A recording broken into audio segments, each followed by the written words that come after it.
Bon, cette semaine, on est globalement sur du range, hein. On voit qu'il y a une petite correction sur les alts. Il y avait quand même pas mal d'alts qui étaient, légèrement, en surchauffe sur les derniers temps. On a eu une remontée. Si on prend sur le mois, on reste globalement quand même dans le positif pour la majorité du top 100, hein. Regardez. Après ça, c'est, des meme coins, mais globalement, si on prend du AAV qui est quand même des plateformes qui sont assez solides, on est sur des performances qui sont encore, très intéressantes. On n'a pas encore d'alt season, hein. On est toujours sur une dominance, du BTC. Je vous l'ai pas sorti. Alors attendez, je vais vous couper mon écran 2 secondes et je vais vous le sortir. C'est vrai que j'ai oublié de le faire. D'habitude, c'est plutôt Thibaut qui s'en occupe. Je vais vous le montrer comme ça, on va le voir ensemble. Attendez. Alors j'ai pas tout paramétré, hein, parce que, comme je vous dis, c'est plutôt lui qui a tendance à vous le montrer. Mais au moins, ça vous permettra de voir qu'on est toujours dans le même canot haussier. Hop, je vais repartager mon écran. On est là, on est ici. Vous voyez, on est toujours dans cette dominance. On est à une dominance quasiment de 64%. Et lorsqu'on va casser, qu'on va redescendre beaucoup plus à la baisse, là, on commencera à avoir une alt season. Tant qu'on reste dans ce canal-là, pas de changement. Donc ça, c'est un élément qui est vraiment très important à regarder, hein. Ne vous dites pas, il y a pas d'alt season, tout est mort, les alts, ils font des performances qui sont pourries. C'est tout à fait normal. Dominance du BTC, pas de performance des alts. Le jour où la dominance commence à tomber, là, l'Ether va reprendre et les capitalisations vont commencer à suivre sur le reste. Justement, si on regarde un petit peu, tout ce qui est, ETF au niveau du BTC. On a eu pas mal de sorties là sur les 3 derniers jours. En fait, il y a eu pas mal de personnes qui ont pris tout simplement des bénéfices, hein. On l'avait vu la semaine dernière. On a fait un ATH à pas loin de 112 000 $. Donc les personnes ont pris des bénéfices et là, elles commencent doucement à rentrer maintenant que ça a légèrement corrigé. On a un BTC, hop, on va regarder. On a un BTC qui est aux alentours des 105 000 $, un Ether qui est à 2 600 $. Regardez toujours les prix en dollars américains. Pourquoi? Je sais qu'on a tendance à réfléchir en Europe sur un prix en euros, parce que c'est la monnaie qu'on va avoir tendance à utiliser. Mais le marché, il n'est pas fait sur des euros, il est fait sur du dollar américain. Et donc, les seuils psychologiques sont en dollars américains. Quand ça a tendance à taper, par exemple, la barrière des 100 000 sur le Bitcoin, qui était une barrière psychologique importante, c'est en dollars, c'est pas en euros que ça va se passer. Donc, ça, regardez plutôt les prix en dollars américains et après, vous faites des conversions vers de l'euro si vous voulez. Sachant qu'il y a également cette parité euro-dollar qui va varier. Alors, je vais rappeler un point qui me paraissait logique, mais je reçois encore des mails à ce sujet-là. CoinMarketCap, c'est une plateforme qui permet de faire du tracking, de voir les cours des cryptos. Ce n'est pas une plateforme pour faire du stockage de cryptos. Même s'il y a une partie portfolio, c'est juste uniquement pour suivre le cours et dire voilà, vous avez tant de cryptos dans votre portefeuille ou vous surveillez ces cryptos-là. Donc, les personnes qui m'envoient des mails pour me dire comment est-ce que je retire mes cryptos de CoinMarketCap, c'est le moment de vous former. C'est hyper important. Vous avez la formation offerte qui est directement en description. Vous la rejoignez, ça dure à peu près 4 heures et au moins vous aurez des notions de base qui sont hyper importantes. Donc faites attention à toutes les arnaques qui vous créent un portfolio sur CoinMarketCap et qui vous dit: «Regardez, l'argent que vous m'avez envoyé, votre argent est là». C'est pas du tout le cas. Je préfère le rappeler, je sais que des fois, je répète certaines choses pour les débutants, mais je pense que c'est vraiment, important, surtout en ce moment. Et après du côté, des ETF spot, de chez Ethereum, on fait son petit bonhomme de chemin quand même, hein. Ça fait déjà, quasiment une bonne quinzaine de jours qu'on n'a pas eu de sortie. On a des entrées, oui, elles sont pas très importantes, je vous l'accorde.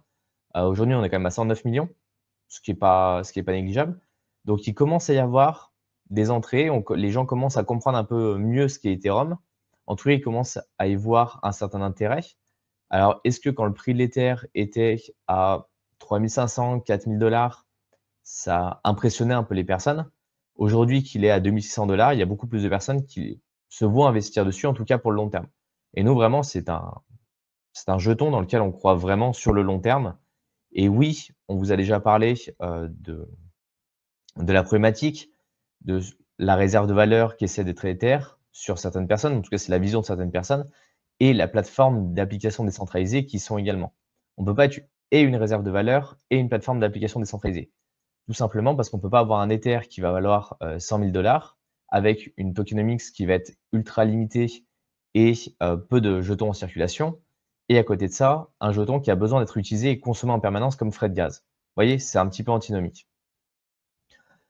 Après, si on regarde l'Ether, alors j'ai pas là le hop, on va le prendre ici. Vous voyez, sur le mois, c'est quand même plus 44, ce qui est globalement, pas mauvais. Après oui, sur un an, bah, les performances sont pas bonnes, mais sur tous les alts. Il y a quelques exceptions, il y a des alts qui ont surperformé, mais sinon sur la plupart des alts, c'est une catastrophe. Tenez, petite anecdote sur le Trump. Je ne sais pas si vous avez vu passer, mais pour les plus gros possesseurs du meme coin Trump, ils avaient le droit d'aller faire un repas directement avec Trump lui-même dans un golf club, si je dis pas de bêtises. Et justement, il y a eu des retours parce que ce repas a eu lieu il y a, je crois, la semaine dernière ou il y a une dizaine de jours, et ils disaient que c'était l'un des pires repas qu'ils avaient mangé. Parce que pour avoir le droit de participer à ce repas et rencontrer Trump, c'était plusieurs millions de dollars, hein, qu'il fallait posséder en Trump. C'était pas, 50 $. Et donc toutes les personnes qui avaient des capitaux très importants ont dit vraiment c'était, très, très beauf comme endroit, comme lieu et comme repas. Donc vous voyez, des fois les avantages qu'ils essaient de donner, sont pas forcément les meilleurs.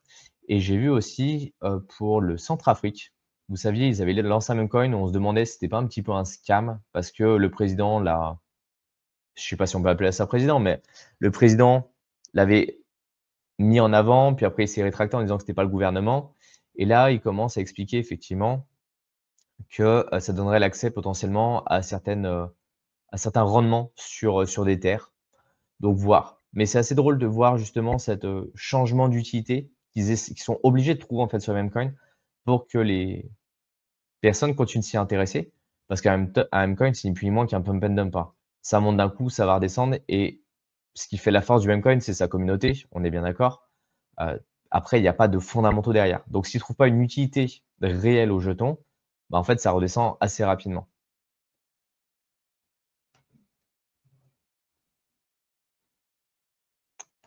Agroport qui dit: «En vrai, le repas avait l'air d'être correct quand tu vas, manger dans un resto qui, à 25-30 €.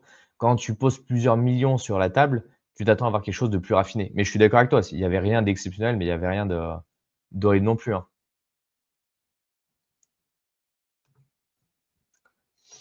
Alors, question d'Alexandre: «Bonne idée d'effectuer une vente de BTC via Uniswap plutôt que de vente classique.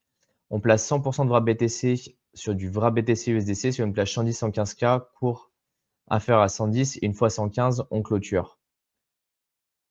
Ça peut être une possibilité. Personnellement, je suis pas fan du VRAP BTC. Comme vous le savez, c'est un token qui va avoir une parité qui est fait par une société qui va être centralisée, et le gros problème, c'est que si cette parité n'est plus assurée, tu vas perdre tes fonds. Aujourd'hui, l'avantage du BTC, c'est qu'on a quand même globalement assez de liquidité pour faire, un petit peu ce qu'on veut faire. Tu vas sur une plateforme centralisée, tu poses tes, ordres limites, par exemple, pour vendre à différents prix. Donc là, ça va se vendre de manière plus ou moins automatique, mais après, hem, sur le BTC, j'irai pas. Sur d'autres cryptos, pourquoi pas, ça te permet d'optimiser tes points de sortie. Sur le BTC, j'y vois pas un grand intérêt parce qu'il y a trop, le risque de contrepartie est trop important, en fait.